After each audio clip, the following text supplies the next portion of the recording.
everybody. Welcome back to another episode of Sportsbook Confidential. My name is John Sullivan, and I'm coming to you from the FingerLakes1.com studios in Seneca Falls, New York. And this little show here is to help you learn and grow as a sports bettor. And before we get started, I'm going to point out this way, that up in the corner there you see my name, and there's also our phone number if you want to call and leave your feedback or questions or suggestions or whatever else you might, recipes, anything you could think of. 866-315-FLX1, extension 810. There's a different extension for each show.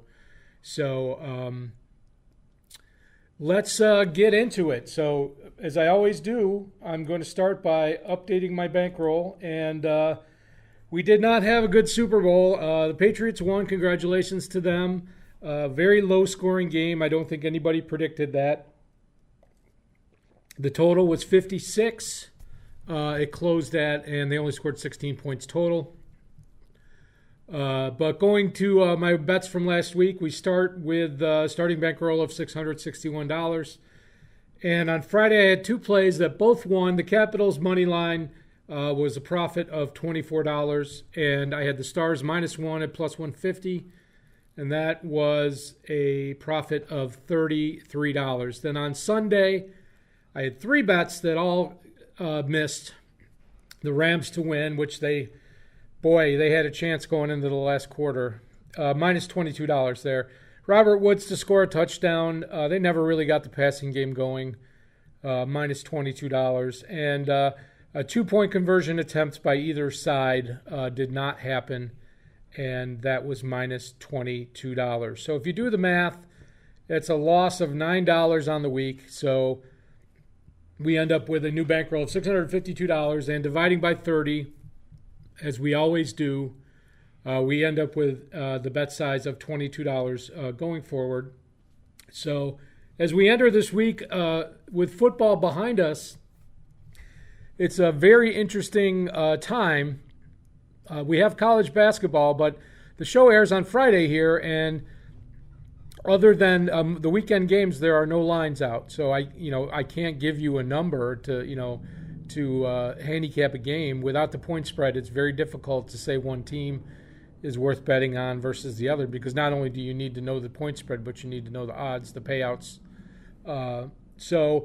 What I'm going to do is spend a little more time on the sportsbook lesson today, and then we're going to handicap some Friday night sports. We've got college basketball, and there's one hockey game. So getting started with our lesson today, we're going to talk about crowdsourcing a model. And if you followed the show the last few weeks, we've been talking about different stats and how we can use those to build a model. And a model obviously is a way to predict the outcome of a future event, a future game. And sometimes you need a quick method to develop a baseline for a game. Get an idea of how better one team is than the other if you're handicapping a game. And if you don't have your own data, your own spreadsheets, your own methodology to to handicap an upcoming game, you can crowdsource a model. You group other predictive models together, and that's basically what you're doing. You're going into the crowd and picking out other pieces of, other predictions, and then you're using those predictions to develop a baseline, an idea of where you think the teams are, how they're weighted, and then you can go through and make your decision based on both that data and your opinion of the game. So this crowdsourcing should give you a snapshot of the team's strengths relative to a point spread, as we talked about. One team, basically, if you go out into the internet and you search long and hard, you can find many websites that will give you a prediction on today's games. Some will be very bad predictions. Some will be somewhat accurate. Some will be very accurate. But the idea is if you grab all of them, you get as many points of data as possible and put them together, you can come up with somewhat of a picture. It might be murky, it might not be, but closer to where the teams are relative strength to each other, based upon enough people reviewing the same event. So not all opinions and models are accurate. More data sourced is closer to accurate. The example I like to give is a dartboard, and as you get more pieces of data predicting that game, the dartboard is the outcome of the game, and hitting a bullseye is hitting it perfectly and getting the final score exactly right. But with all the pieces of data that you're crowdsourcing, it may not get you closer to the bullseye, but it will bring the outer edges in, and it will help give you a somewhat of an idea of how the teams are weighted, and it will get you closer to the center. How close is, depends on the quality of the data you're using. So some models are bad, and you can discard them or weigh them based on accuracy. So, you get, let's say we find 12 pieces of data that predict the outcome of tonight's hockey game, and one or two of those is poorly sourced, or is poorly historically in predicting, such events. So you can weigh that one less. You can count that, half as much as all the other ones, or 10% as much as all the other ones, or discard it completely and just use the other 11.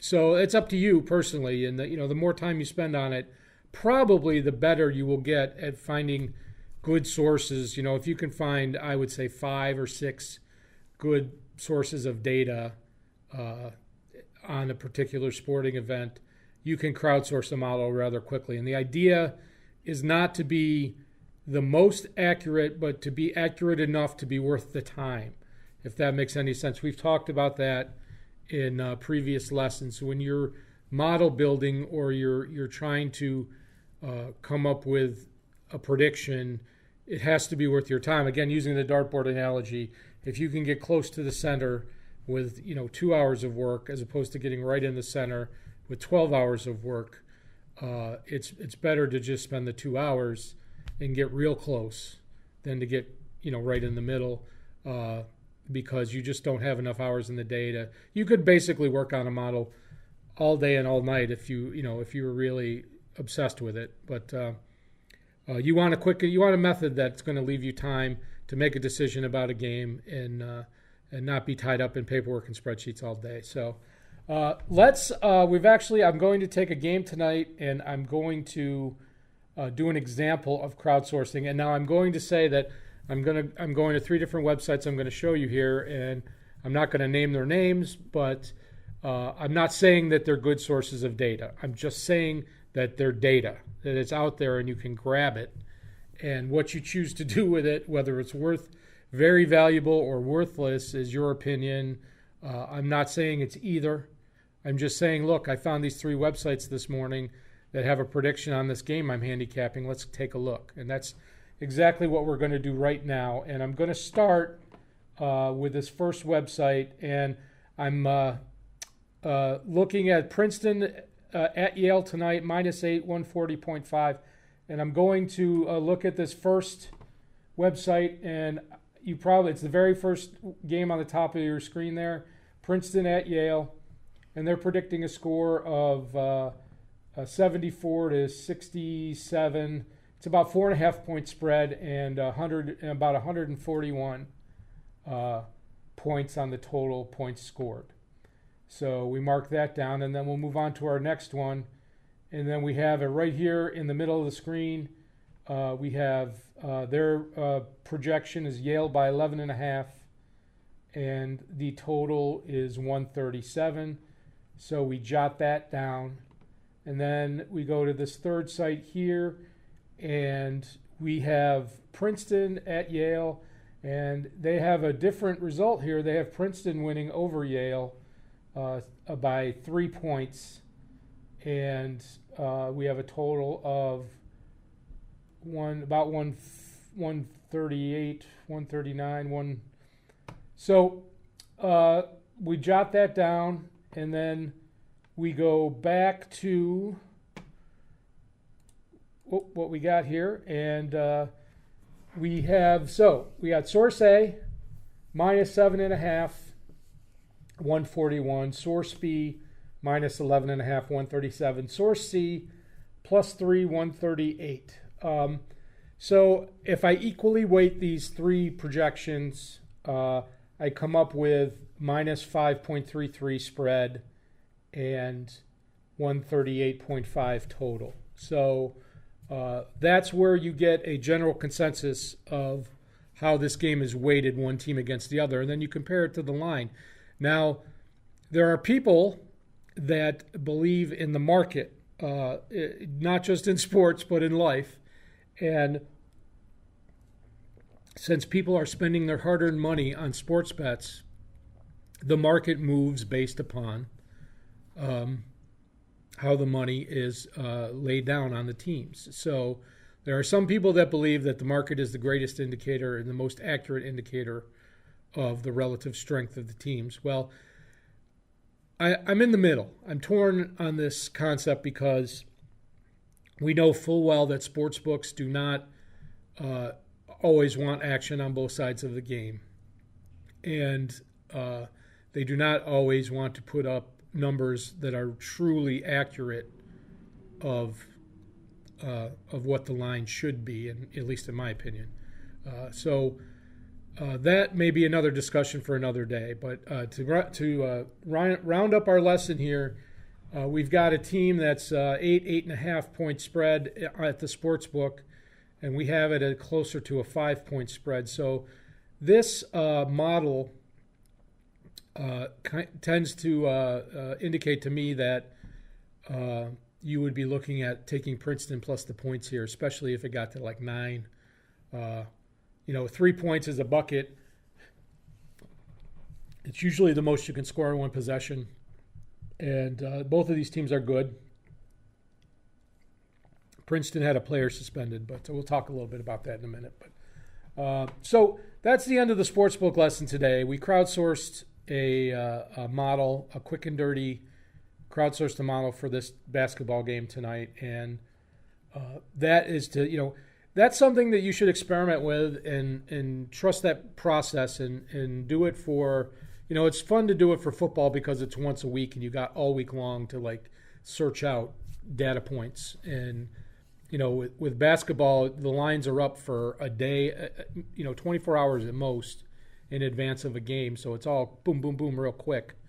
And but you should, experiment with crowdsourcing a model and finding, if nothing else, you may end up finding good data online, whether it's not necessarily a prediction on a game, but information that will help you handicap and build your own model based on publicly or available data. So it's getting into the numbers, and I know there's a lot of people that don't like to mess with the math end of it, but this is something that's really not that difficult. You just take a bunch of good data points you find online and average them together.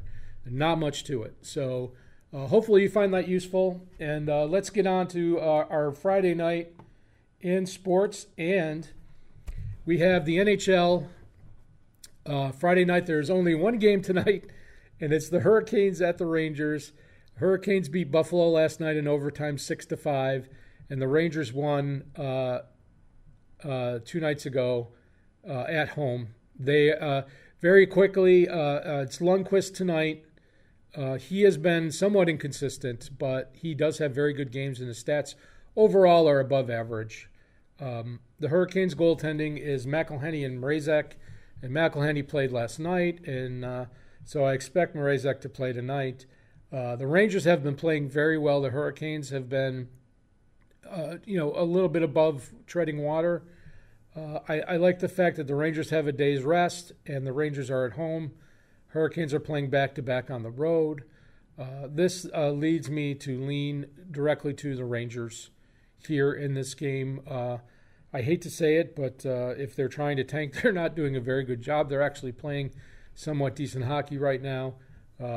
So like the Rangers tonight, and that may very well end up being on our list.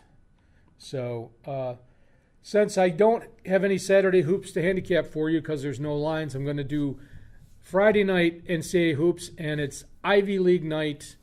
Friday has traditionally been the night that when the Ivy League starts their conference play. They play on Friday, and then they will either play Saturday or Sunday. They put their games on the weekend, so I guess they hit the books during the week. But we got the whole league going tonight, and we have I'm going to use covers to going to use covers to handicap these games, and there we go. So we got Princeton at Yale, and 8.5, 133. Now, as I mentioned when we were crowdsourcing the model, I had different data points on this game. Princeton, one of their starters has been suspended. I'm not sure why, but he was a 20-point per game scorer. He's been out since the 20th of January. And in that time, Princeton has actually done very well. They've actually won, I believe, 9 in a row. They haven't slowed down since his suspension. And these are two of the better teams in the conference. Princeton's 4-0, Yale 3-1.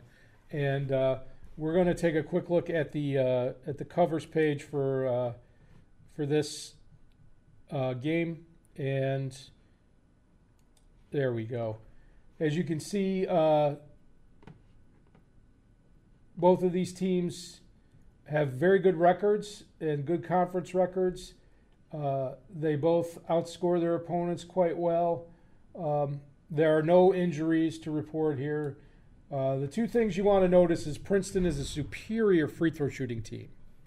And the Yale is a superior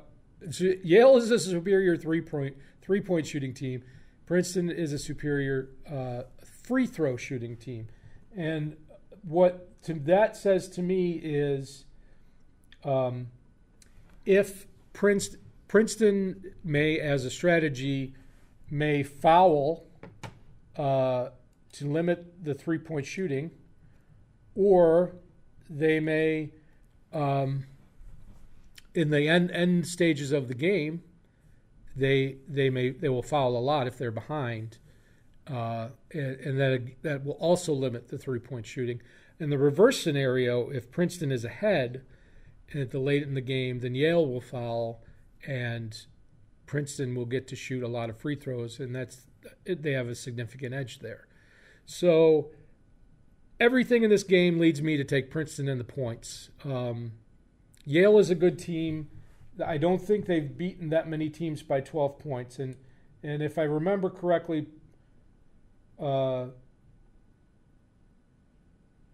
other than Duke, Princeton really hasn't had. Oh well, they haven't had a blowout game. They haven't lost a game by more than 12. So, I haven't lost a game by more than 5. Excuse me. So, Princeton plus 8.5. That's a pretty strong game. And then you have Penn at Brown.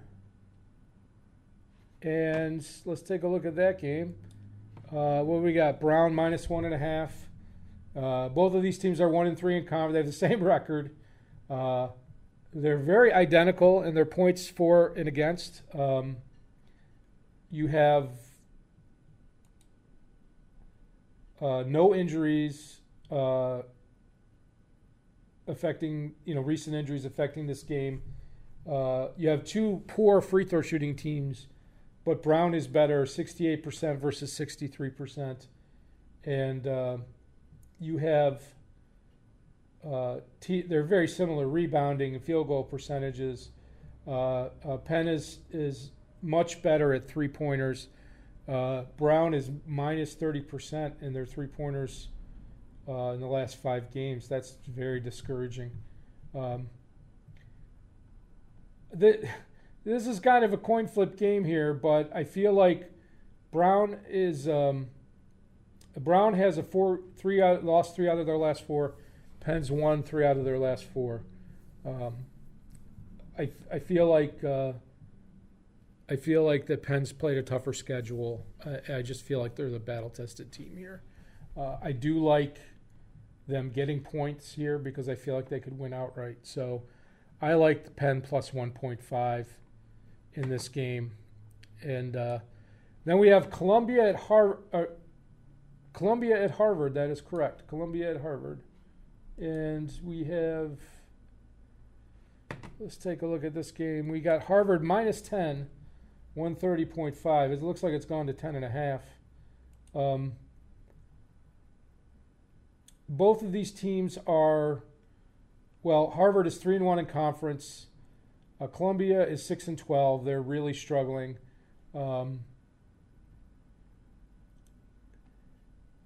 We have a lot of losses here, but I see they have a loss by 21 points to Northwestern on the road. They lost to Rutgers in overtime. They lost to Boston College by only 9. So Columbia is a team that has a very poor record, but has been very competitive against top Division I conferences. And if you look at their stats here, I see that Columbia is a better free throw shooting team, and they're very similar. Although Harvard has a distinct rebounding advantage. So 10 points is a lot here. I feel like Harvard, their last 3 games against Brown, Yale, Dartmouth, they beat Dartmouth by 5, but they blew out Yale and Brown.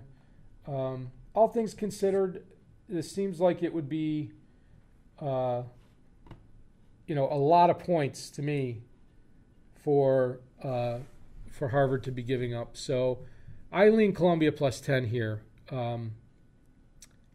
And I just feel like that's too many points. I feel like it can be somewhat of a competitive game. I feel like Columbia wants to get back into get a win here, and they're right back into the Ivy League standings.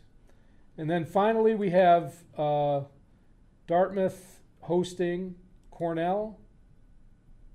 And we got, was that Dartmouth minus 4? Let's take a quick look here. And we've got 2 teams that we've got Cornell giving up a little more than they score, although they're better in conference. And we have, let's see, both teams are 5-5 in their last 10 games. And we look at the stats here. We have no injuries. And we have teams shooting free throws almost identical. Dartmouth is better with the 3. We have Dartmouth has an equal rebounding margin, and Cornell has a bad rebounding margin. So you feel like if they can, control the tempo and the boards, this should be a win for Dartmouth. I feel like 4 points is very doable here. These teams are a lot more even than you would. Well, they're both 10-10. They're pretty even, but I think Dartmouth can certainly cover this 4-point spread. I like Dartmouth in that game. So those are my predictions, or my leans for the Friday night in Ivy League hoops. And there's a couple other games out there, but I thought it would be fun to just quick handicap some games. I'm real shy on the totals in college basketball, especially since a lot of the totals are the odds are minus 115 on both sides. Really high, unsatisfactory to me. That just odds are too high there. So, all right. So to wrap things up, here are my picks for Friday night. We don't really have much over the weekend, so we'll just lay it all up the line tonight. We've got the Rangers minus 102 in hockey in the NHL. And I'm going to pick 3 Ivy League games. I'm picking 3 road teams. Lord help me. Princeton plus 8.5, minus 105. And Penn plus 1.5, minus 107. And Columbia plus 10, minus 105. I'm going to leave that Dartmouth game alone. So that's going to do it for you this week. I'm very excited for this, a new season to start. Whether I may, maybe I'll handicap some Australian football or see what I can do to get ready for these bigger college basketball games. Maybe I'll record my show later in the day or something so we can get some lines on the Saturday games. At any rate, I'm going to play the outro music for you, and let's get some winners. Thanks for tuning in. Take care, everybody.